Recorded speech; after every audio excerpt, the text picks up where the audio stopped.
Ladies and gentlemen, boys and girls, welcome back to the channel. It is like 10 o'clock at night, East Coast time, July 23rd. Yes, this is the night before this slate, this afternoon slate I'm about to cover comes out. And you might be thinking to yourself, Sal, why are you in a box? Where's your green screen? Why are you not the little head talking on the screen today?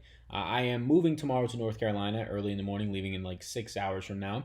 And I figured that I did not want to unpack my green screen and everything from the bottom of my car because, silly me, I did not expect to do videos at all. Silly me, what am I, 3? But I did not expect to do videos at all, and now here I am wanting to do videos because I'm bored in an empty room that's probably sounding echoey. So I apologize first and foremost for the presentation today if it is not up to the standards that you are used to here, but I'm trying to make it work. It's better than no video, right? At least that's how I see it. So if you're new here, welcome to the channel. My name is Sal Vetri. I do cover daily fantasy sports in the NFL, NBA, WNBA. We already have a WNBA video up right now. You can check that out. I have projections for that on my Patreon, as well as the MLB. You can see right here I'm covering the 7-game MLB slate. Now I have to be up in 5.5, 6 hours to drive, about 9 hours, so I might not cover the late slate as well. So if I don't get a late slate video out, there's a late slate as well for tomorrow. Nice early 7-game slate. I believe there's a 7 or 8 game night slate. If I don't get a video out for that, I do apologize, but hopefully this video will help you guys. If not, check out Awesome's content. They do really good content.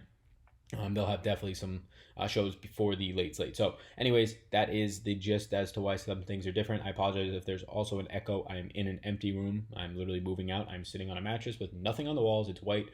It is terrible. I'm not going to say it's solitary confinement because that would be really a stretch, but it is kind of drew me in here. So that being said, if you could hit the like button, I appreciate it. If you could hit the subscribe button, really helps me out. Thank you so much if you do that. It does allow me to grow, reach more people, subsequently allow me to keep doing this, right, as a part-time job, get up early, stay up late, whatever it might be. So it's an interesting 7-game slate. On first look, it might not look like there's a lot of nice options, but when you figure out and you look at some recent data and you look at some of the matchups that these pitchers have, I find myself liking a lot.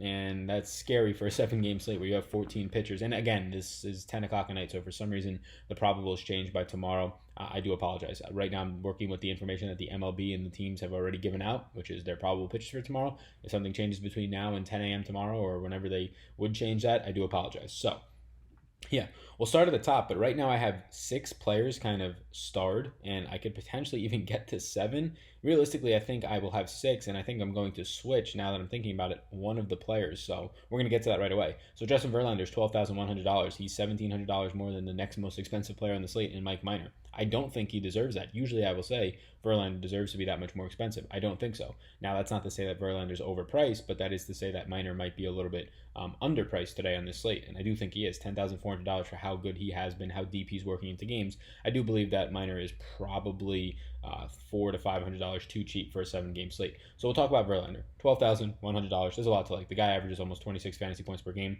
Not a big stat there to talk about, but just to kind of put into perspective the type of DFS season he's having. Strikes out 32% of batters overall, 36.2% of lefties, 27.7% of righties. He gets Oakland today, which is a very scary matchup.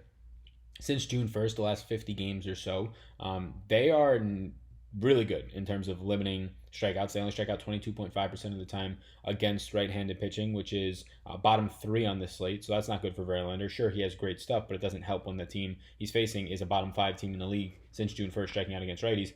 And then they are generating a lot of power against righties. 219 is by far the highest ISO on the slate generated against right-handed pitchers since June 1st. And Verlander is susceptible to home runs, 1.82 home runs per 9. He's giving up to left-handed hitters a 213 ISO. But the thing that matters most, a 215 ISO to right-handed hitters. That's top 5 on the slate. 215, anything over 200 is high. And this Oakland team has a lot of right-handed power. So I am concerned. On a 7-game slate where Verlander, I imagine, becomes naturally chalky, you have to check ownership, whether you use Awesemo, Fantasy Labs, RotoGrinders, whatever you use for ownership. You have to check that tomorrow. But $12,100 Verlander, I am tempted early on to sort of not play him. If he is not owned, if he's not going to be owned on a 7-game slate, or he's one of the lower owned pitchers, then yeah, I'm going to get to him. It's just a leverage play at that point. It matters because he has a lot of upside, and if nobody's on him, well, then I'll take the leverage on Verlander and take my shot against a difficult opponent. But if he's going to be mildly owned or over owned, I'm just going to avoid him because he is the most expensive player on the slate, and he's in a very unfavorable matchup. A team that's not going to strike out a lot. Sure, he's really good and he can just generate more strikeouts on pure talent, but a team that's not going to strike out a lot and they have a ton of power facing a guy in Verlander who, yeah, he can get strikeouts, but he also gives up power and hard hit contact. His 42% hard hit contact is the fourth highest on the slate. And I mean, we're putting him in a category with the other three guys above him of Tyler Beede, Vince Velazquez, and Chacin. So not the greatest of categories of pitchers to be in terms of giving up hard hit contact. So Verlander, I love the guy. He's great, but on a 7-game slate, I'll try and find leverage elsewhere. It's not the greatest of matchups. Mike Minor would be the first guy in my player pool. He's too cheap. He's probably $600 too cheap, realistically. And Seattle, similar to Oakland, has been very, very good against left-handed pitching. So not similar to Oakland. Oakland's been good against lefties too, but just similar against the opponent they're playing. So Minor's a lefty. He's gonna be going up against Seattle, who since June 1st has a 207 ISO, and they do strike out though 24.4% of the time. So they strike out around average for this slate, but they have a lot of power. The 207 ISO is in the top 5 on the slate. It's one of the 5 teams that have over a 200 ISO against left-handed pitching since June 1st. So that's not great for Minor. The good things are that Minor is one of he gives some of the fewest home runs on this slate at 1.19 home runs per 9. And then when you break it down in terms of just the overall power, 119 ISO to lefties, 148 ISO to righties. He's probably the best overall pitcher in terms of limiting damage to both sides of the plate on the slate. He has a decent Sierra around the 4.3 on this slate. He doesn't give up hard hit contact at 37%. So the matchup against Seattle, they do generate power against lefties, but Minor is the exact type of lefty pitcher that isn't giving up power. He's in a ballpark that should favor the pitcher. So yeah, I like Mike Minor at $10,400. He's just way too cheap for this slate. Give me $1,700 off of Verlander for probably an easier matchup for a guy who's not going to give up as much power. And he does have a respectable 25% strikeout rate. That is a virtual tie for the third highest on the slate. Next up on my list right now is going to be Jon Lester. He's the second guy in my player pool, $9,500. He's probably appropriately priced for a matchup against San Francisco. He does go about 5 2/3 innings pitched per start in an average matchup. I imagine he sees the 6th inning here. He limits the walks at 5%, so that's always good. San Francisco has been a team who's generated no power against lefties since June 1st. Their righty bats and their overall wins have gone up. They're like 16-3 since that time. But a 164 ISO against left-handed pitching, that's bottom 3 on the slate right now. It's in the category of teams like Detroit and teams like Colorado, or teams like Detroit and teams like Baltimore. So you're looking at a very bad team overall against lefties at generating power. And then you're going to get Jon Lester struggling to get strikeouts this year more so than in the past.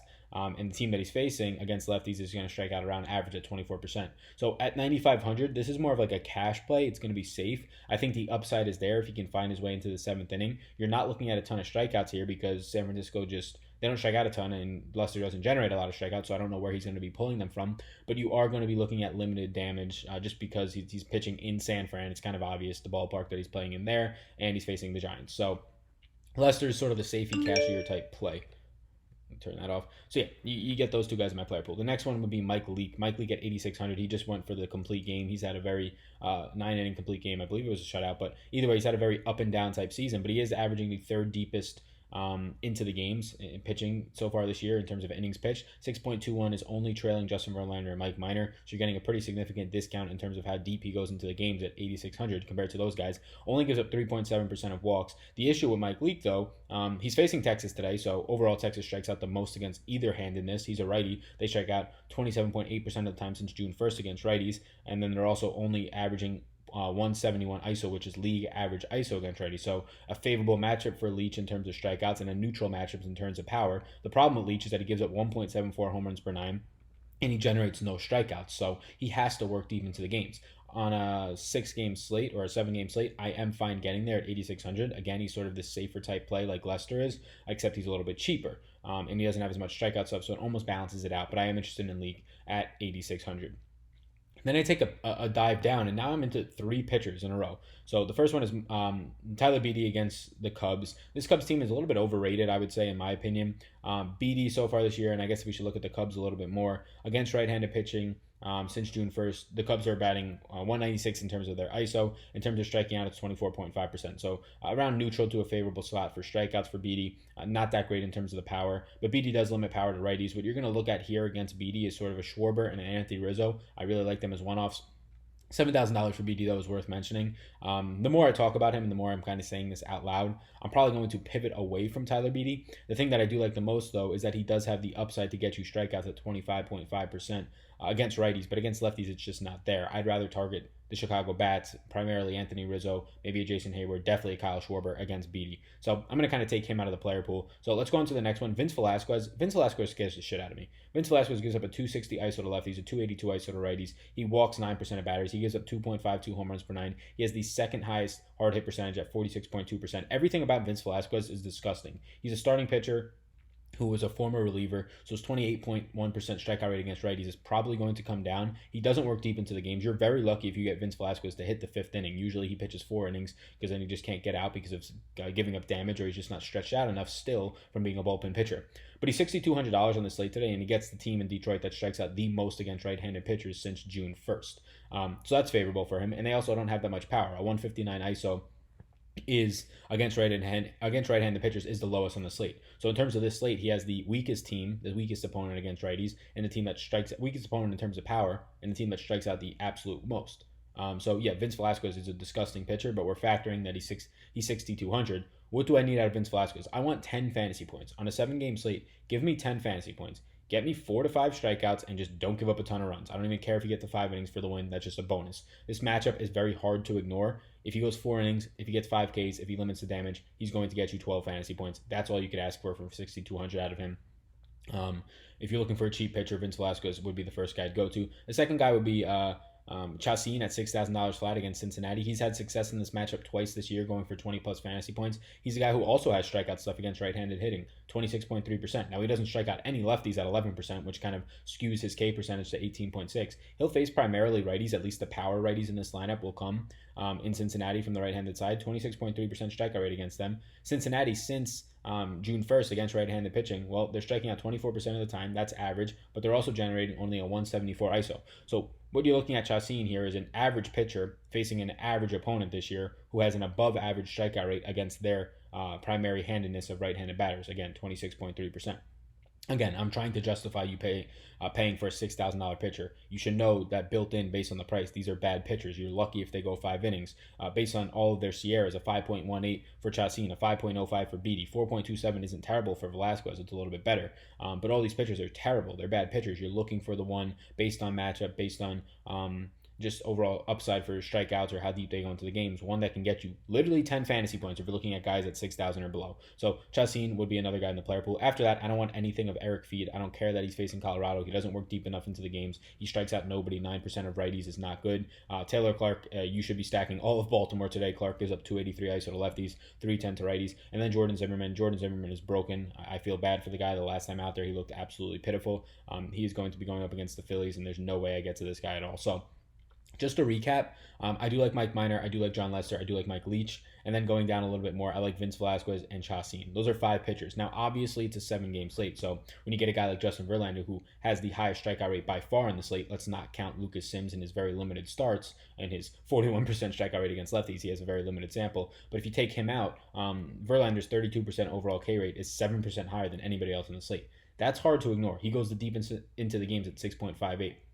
His matchup is very bad, but I have to reconsider what I said earlier, because on a 7-game slate, if he gets you 25 fantasy points today, that's probably enough to be needed, because there's just so few options that can get there. I do think Mike Minor can get there. I do think Jon Lester has the ability in this matchup to get there. Outside of that, maybe Mike Leake can get you there, but I'm not feeling that confident, even in the matchup against Texas. So, realistically, there's 2 other guys who can get you to the same amount of points as Verlander can, and they're both 10,400 and 9,500, so you're paying a big price for them. So, after reconsidering, I do have interest in Verlander. Again, I'd have way more interest if he's lower owned.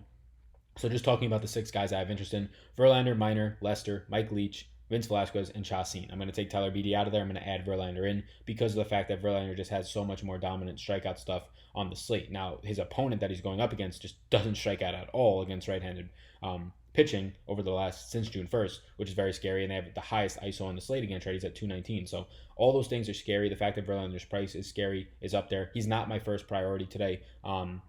I really don't know yet who is. It's probably going to end up being either Lester or Minor, but it is hard to ignore Verlander. If he comes in over-owned, he's an easy fade for me. If he comes in right around the field in terms of his ownership, say 20%, I'll probably just match the field. And if he's just coming in under-owned, I'll go over the field. So that's where I'm at on Verlander. That's where I'm at on this slate. Hopefully this helps. I'm not going to guarantee to have an article out tomorrow because, again, I will be driving from 4 a.m. to like 1, and then I'm going to have to unpack, and who knows. So, yeah, there's no way I'm going to have an early slate article out. The late slate, not sure I'm going to do a video. It's already 11 o'clock at night. I have to get to bed. So, if anything, I'll do a late slate article. But, yeah, follow me on Twitter, at SalVetriDFS. Hopefully this helps. I just wanted to put a video out there. Maybe it's going to help one person. That's all that really matters. So if you could hit the subscribe button, that helps me out a lot. Comment down below what you like the most out of these videos. And again, subscribe and subscribe. My name is Sal. Best of luck to everybody. Peace out, gang.